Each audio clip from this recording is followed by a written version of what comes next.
ہم نے 12 مانے، 12 کے 12 محمد. کسی کے مذہب پہ اعتراض نہیں کروں گا، کسی کے فرقے پہ تنقید نہیں، لیکن دنیا نے 12 کی ضد میں 4 مانے اور وہ چاروں بنائے گئے. ان میں سے ایک بھی سید نہیں، ان میں سے ایک نے بھی نبی کو دیکھا نہیں. پہلے نے حلال کیا، دوسرے نے حرام کر دیا، تیسرے نے مستحب کیا، چوتھے نے واجب کر دیا. ان 4 میں شریعت بدلی، 12 میں شریعت نہیں بدلی. چلے میں بات آسان کر دیتا ہوں میرے اہل سنت بھائیوں تک عقلی حقائق پہنچانے کے لیے جملہ کہوں. ان 4 میں سے پہلے امام میرے اہل سنت بھائیوں کے امام ابو حنیفہ. میں تقابل نہیں پڑھنے لگا اور نہ ہی میرا کوئی موڈ ہے کہ میں ان اماموں کا تقابل اپنے اماموں سے پڑھوں، کیونکہ نوکروں کا مقابلہ سرداروں سے نہیں ہوتا.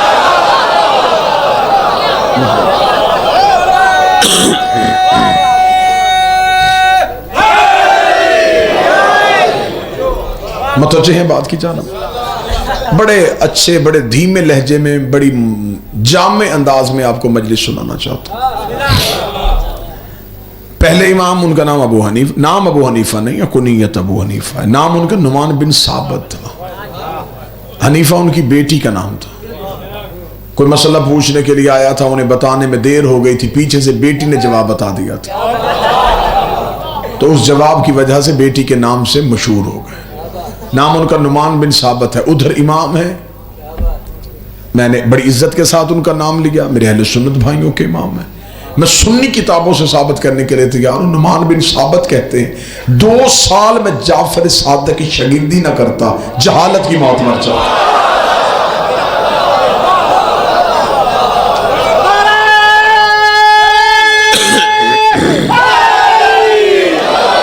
اب فیصلہ آپ خود کریں کہ ادھر شاگرد ہے، ادھر استاد ہے.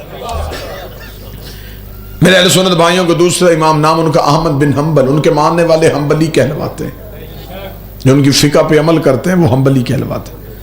احمد بن حنبل کی بات میں ایک سنی کتاب سے ثابت کرنے کے لیے تیار ہوں.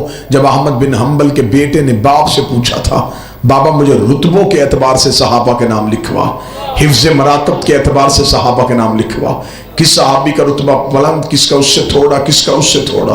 باپ نے بیٹے کو نام لکھوانے شروع کی کہ 3 خلفاء کا نام لکھوایا، علی کا نام چھوڑ دیا، 10 نام اور لکھوا دیے، 13 نام ہوئے. بیٹے نے کاغذ قلم زمین پہ پھینک کے کہا، بابا ہر نام کے بعد سوچتا رہا اب علی کا نام آئے گا، اب علی کا نام آئے گا، اب علی کا نام آئے گا. 13 نام آ گئے، تو نے علی کا نام کیوں نہیں لکھوایا؟ احمد بن حنبل نے بیٹے کو جھڑک دے کے کہا، پوچھ صحابہ کا رہا ہے، علی کوئی صحابی ہے؟ علی تو محمد کا بھائی ہے.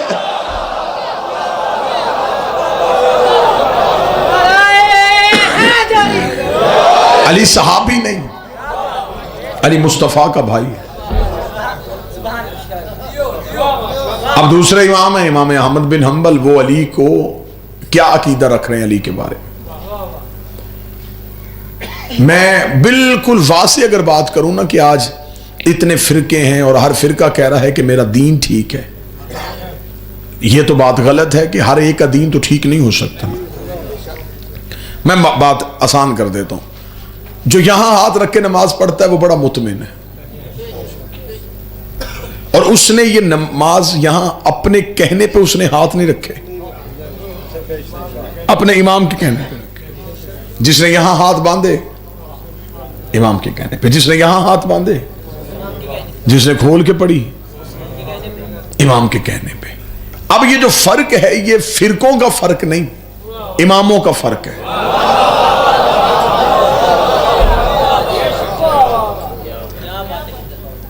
اچھا، یہ نماز وہ کام ہے جو دن میں نبی 5 دفعہ کرتے تھے اور چھپ کے نہیں کرتے تھے، ظاہراً لوگوں کے سامنے کرتے تھے. جو کام دن میں نبی نے 5 دفعہ کیا، امت کو ابھی تک وہ پتہ نہیں چلا کہ کیسے کرتے تھے. غدیر تو ایک دن آیا تھا،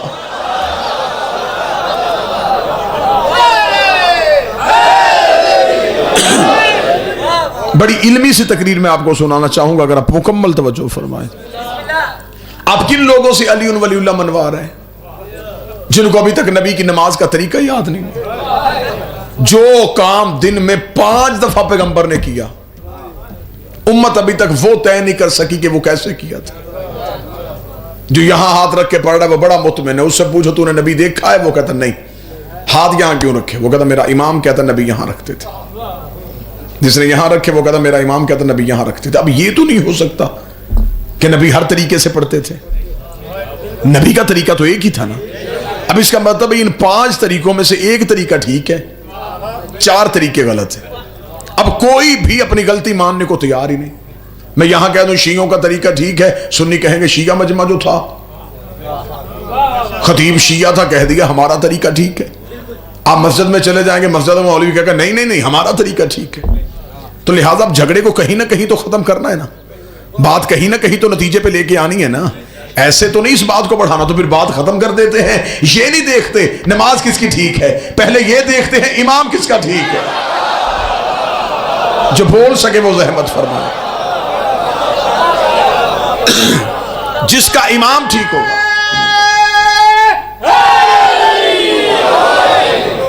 جس کا امام ٹھیک ہوگا اس کی نماز ٹھیک ہوگی۔ ایسی مجلس سن لیں گے نا جی آپ۔ اب ہم ہیں نبی کے 1500 سال بعد آنے والے لوگ، 1600 سال بعد آنے والے لوگ۔ اب ہم کیسے بتا سکتے ہیں کہ نبی عمل کیسے کرتے تھے؟ ہم نے تو نبی کو دیکھا نہیں۔ ہمیں نبی کی مکمل سیرت چاہیے، پوری سیرت چاہیے۔ ہمیں نبی کے کپڑے پہننے کے طریقے سے لے کے نبی کے طواف کے طریقے تک، کیونکہ ہمیں قرآن نے کہہ دیا ہے کہ نبی کی زندگی تمہارے لیے بہترین عملی نمونہ ہے۔ لَقَدْ كَانَ لَكُمْ فِي رَسُولِ اللَّهِ أُسْوَةٌ حَسَنَةٌ۔ اب ہمیں نبی کی زندگی چاہیے۔ میں پوری باتیں ایسے پچایت کی صورت میں کروں گا کہ یوں دودھ کا دودھ اور پانی کا پانی ہوتا جائے، جھوٹ کا جھوٹ اور سچ کا سچ ہوتا جائے۔ بس آپ نے توجہ رکھنی ہے، داد سے چھٹی، مجلس بڑے دھیمے لہجے میں آپ کو سنا رہا ہوں۔ اب اس کا مطلب ہے کہ ہمیں چاہیے نبی کی مکمل زندگی۔ اب یہ تو نہیں ہو سکتا کہ معاذ اللہ ثم معاذ اللہ نبی تھوڑی دیر کے لیے نبی ہوتے تھے۔ نبی تو ہر لمحے نبی تھے نا، سوتے تھے تو نبی تھے، جاگتے تھے تو نبی تھے۔ اب ہمیں چاہیے نبی کا سونے کا طریقہ بھی، دائیں کروٹ لیتے تھے، بائیں لیتے تھے، سیدھا لیٹتے تھے تاکہ ہم نبی کی سنت پہ عمل کریں۔ کپڑے کیسے پہنتے تھے، بات کیسے کرتے تھے، سنتے کیسے تھے، چلتے کیسے تھے۔ اب یہ ساری سیرت ہمیں نبی کی چاہیے۔ توجہ آپ میری طرف رکھیں گے سر۔ بیٹا یہ کیا کرنے لگے آپ؟ اچھا جلدی کرو، صلوات سارے حضرات مل کے بلند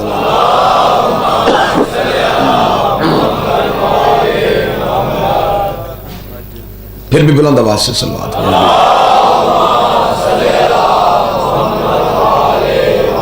اب میرے بعد اس کو چلا دینا، اب بیٹھ جاؤ۔ توجہ ہے میری بات کی جا رہی۔ ہمیں چاہیے نبی کی مکمل سیرت۔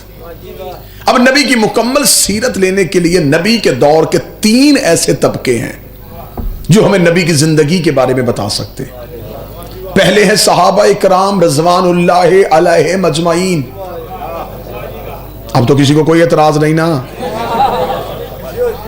صحابہ اکرام رضوان اللہ علیہم اجمعین پہلے۔ دوسرا طبقہ ازواج مطہرات، تیسرے اہل بیت کرام۔ یہ 3 طبقے ہیں جنہوں نے نبی کو دیکھا ہے، یہ ہمیں نبی کی سیرت بتا سکتے ہیں۔ چلے پہلے سنی بھائیوں کی بات کرتے ہیں، اہل بیت کے دروازے پہ بعد میں آئیں گے۔ اگر ہم صحابہ سے نبی کی زندگی پوچھنے جائیں تو صحابہ ہمیں نبی کی وہی زندگی بتائیں گے جو گھر سے باہر تھی۔ بالکل مطمئن ہو کے مجھے سنیے گا، لیکن نتیجے پہ ساتھ دینا آپ نے۔ صحابی گھر کے باہر نبی کے ساتھ ہے، لیکن جو ہی نبی دروازے پہ جاتے ہیں تو آگے آیت لٹکی ہوئی ہے، خبردار میرے نبی کے گھروں میں داخل نہ ہونا۔ صحابی ہمیں وہی سیرت دیں گے جو گھر سے باہر ہے۔ اگر ہم نبی کی بیویوں سے پوچھیں تو وہ ہمیں وہی سیرت بتائیں گی جو گھر کے اندر ہے۔ اس لیے کہ آیت صحابہ کو اندر نہیں آنے دے رہی، نبی کی بیویوں کو باہر نہیں جانے دے رہی۔ قرآن انہیں کہہ رہا ہے کہ باہر رک جاؤ، انہیں کہہ رہا ہے اے نبی کی بیویوں اپنے گھروں کے اندر بیٹھی رہو۔ اس کا مطلب ہے صحابی سیرت بتائے گا گھر کے باہر کی، بیویاں سیرت بتائیں گی گھر کے اندر کی۔ اب اہل بیت مجبوری بن گئی ہے، دین اہل بیت سے لینا پڑے گا۔ اس لیے نبی گھر میں ہوتے تھے یہ سینے پہ ہوتے تھے، نبی مسجد میں ہوتے تھے یہ پشت پہ ہوتے تھے۔ بسم اللہ۔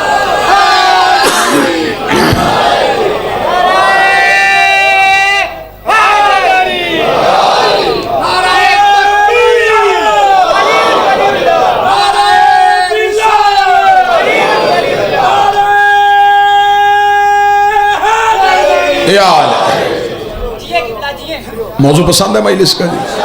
بس آپ نے پوائنٹ نوٹ کرتے جانے ہیں، اس دلیل پہ آپ کو کوئی رد نہیں دے سکے گا۔ اب اس کا مطلب ہے کہ ہمیں چاہیے نبی کی مکمل سیرت۔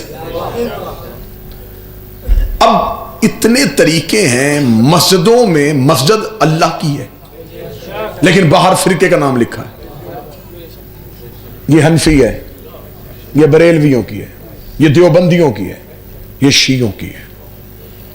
مسجد اللہ کی تھی، تقسیم ہو گئی فرقوں میں، یعنی کہ مسلمان اتنا جدید پسند ہوا اس نے اللہ بھی بانٹ لیا ہے۔ اب جو اپنے فرقے میں ہے وہ کہہ رہا ہے جی میرا مذہب ٹھیک ہے، کوئی اپنی عقیدے سے ایک انچ پیچھے ہٹنے کو تیار نہیں۔ قتل پہ آ جائیں گے، گالم گلوچ پہ آ جائیں گے، وہ کہیں گے نا ہمارا عقیدے کو نہیں چھیڑنا، ہمارا عقیدہ ٹھیک ہے۔ اب مسئلہ یہ ہے کہ نبی لے کے آئے تھے ایک دین، آج وہ دین مختلف حصوں میں تقسیم ہو گیا ہے، اور جس کے پاس ہے وہ کہتا میرا دین ٹھیک ہے، اور یہ سارے ہی مانتے ہیں کہ سب کا ٹھیک نہیں، ایک ایسا ہے جس کا ٹھیک ہے باقیوں کا غلط ہے۔ میں کسی پہ تنقید نہیں کروں گا، اپنا ٹھیک نہیں کروں گا، میرا کام ہے حقائق پڑھنے آپ کے ساتھ۔ اب آپ مجھ سے پوچھیں کہ دین نبی نے ایک دیا تھا، یہ فرقوں میں تقسیم کیسے ہوا؟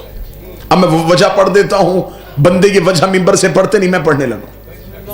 میری کوشش ہوتی ہے کہ اپنی قوم تک حقائق کی آخری حد تک جا کے ہم حقیقت آپ کے سامنے رکھ سکیں کہ آخر یہ اتنے فرقے کیوں بن گئے۔ میں اس سے پہلے ایک مثال دوں گا، مثال دی ہوئی بات بندوں کو ہمیشہ یاد رہتی ہے۔ میں مثال کا سہارا لے رہا ہوں تمہاری یادداشت میں بات کو محفوظ رکھنے کے لیے۔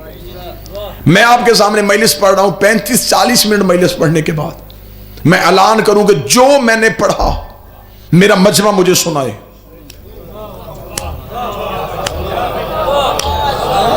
ایسا ہو سکتا ہے کہ کوئی مجھے میری 35 منٹ کی تقریر لفظ ب لفظ سنا دے؟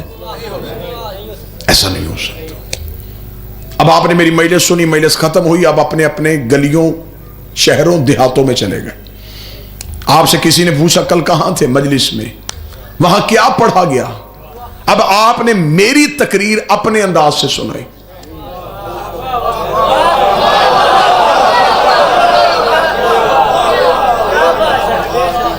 پڑھے لکھے نے اپنے طریقے سے، ان پڑھ نے اپنے طریقے سے، بچے نے اپنے طریقے سے، جاہل نے اپنے طریقے سے، بزرگ نے اپنے طریقے سے، عالم نے اپنے طریقے سے۔ تقریر ایک تھی۔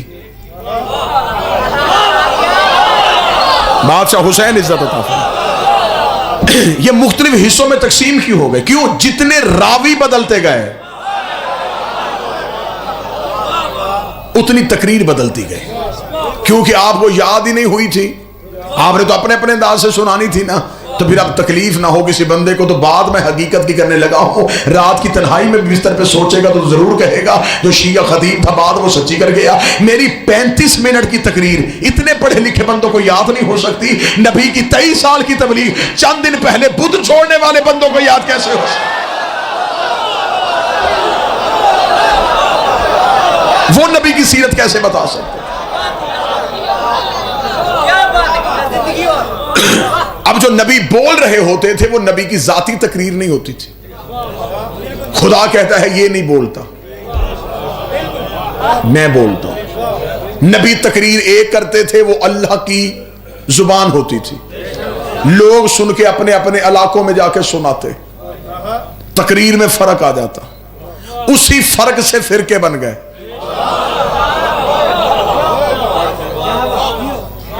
اللہ کا لہجہ تو کوئی غیر معصوم نہیں بتا سکتا نا، تو توحید کے لہجے میں اتنا سا بھی فرق آ جائے تو اتنا سا بھی فرق جو ہے وہ مذہب کا فرق ہو گیا۔ تقریر اسی مثال کو آگے بڑھاؤں گا، آپ نے بڑے اچھے طریقے سے یہ مثال کو پسند کیا تو میرا خیال ہے اسی مثال کو آگے بڑھاتے۔ اب اگر کوئی کہے مجھ سے میں تھوڑے دن بعد پھر سیال کوٹ میں آؤں، کوئی مجھ سے کہہ دیا آپ وہاں مجلس پڑھنے کے لیے آئے تھے، آپ نے یہ جملہ پڑھا تھا، میں کو نہیں پڑھا تھا، وہ کہ جس نے مجھے بتایا تھا اس نے تو مجھے یہ بتایا، میں کہوں گا قصور میرا نہیں،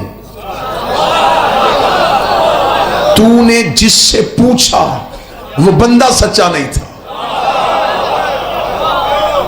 میری تقریر اس نے تجھے توڑ مروڑ کے سنا دی۔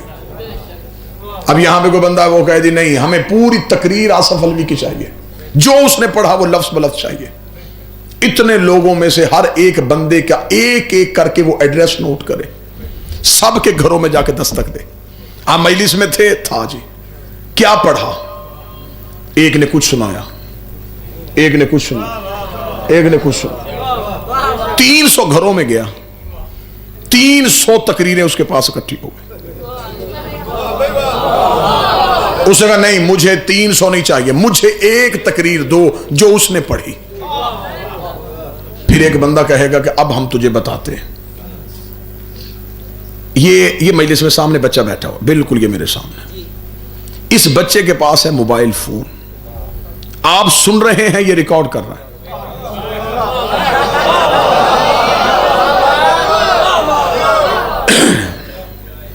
اس بندے نے آگے کہا جی مجھے تقریر چاہیے، بندوں نے کہا تو ایک ایک دروازے پہ نہ جا، نہ اپنا وقت ضائع کر، نہ لوگوں کا ٹائم ضائع کر، ان میں سے کسی کو تقریر یاد نہیں۔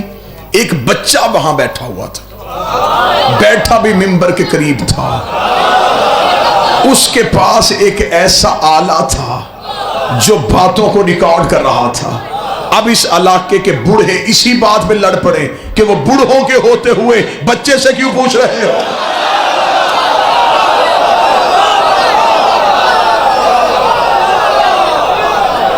تھوڑی آپ مہربانی فرمائیں گے کیونکہ 2019 ہے، ہمیں مثالوں کے سہارے لینے پڑ رہے ہیں۔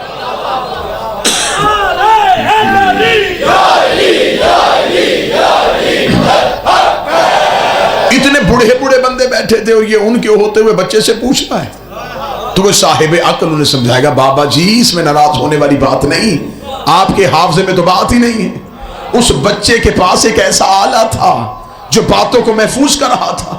اگر یہ بچہ اس موبائل فون کو محفوظ کر کے رکھے تو 25 سال کے بعد بھی اسے آن کرے تو میں ایسے ہی بولنا شروع کر دوں گا جیسے اب بول رہا ہوں، نہ لفظ بدلے، نہ لہجہ بدلا، نہ روانی بدلی، نہ موضوع بدلا، نہ گفتگو بدلا۔ شیعوں کو قتل کر دو تمہاری مرضی ہے، ہمیں دیواروں پہ کافر لکھ دو تمہاری مرضی ہے، ہمارا مذہب تو ہم سے آ کے سنو۔ ہم شیعہ اتنے بھی جاہل نہیں ہیں، ہم نے دین اہل بیت سے اس لیے لیا ہے، نبوت بول رہی تھی امامت محفوظ کر رہی تھی، نبوت بول رہی تھی امامت محفوظ کر رہی تھی۔ 25 سال کے بعد علی نے آ کے مدینے کی مسجد میں نماز پڑھائی تو اندھے صحابی نے چیخ مار کے کہا آج محمد والی نماز یاد آئے۔ آج تو ایسے لگ رہا ہے کہ محمد بول رہا ہے۔